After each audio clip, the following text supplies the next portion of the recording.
இனிய தமிழ் நெஞ்சங்களுக்கு தமிழ் வணக்கம். திருக்குறள் அதிகாரம் 5 இல்வாழ்க்கை. குறள் 1. இல்வாழ்வான் என்பான் இயல்புடைய மூவர்க்கும் நல்லாற்றின் நின்ற துணை. பெற்றோர், வாழ்க்கை துணை, குழந்தைகள் என இயற்கையாக அமைந்திடும் மூவர்க்கும் துணையாக இருப்பது இல்லறம் நடத்துவோர் கடமையாகும். இல்வாழ்வான் என்பான் இயல்புடைய மூவர்க்கும் நல்லாற்றின் நின்ற துணை.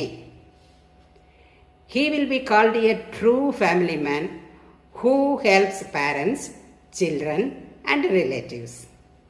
இல்வாழ்வான் என்பான் இயல்புடைய மூவர்க்கும் நல்லாற்றின் நின்ற துணை. நன்றி, வணக்கம்.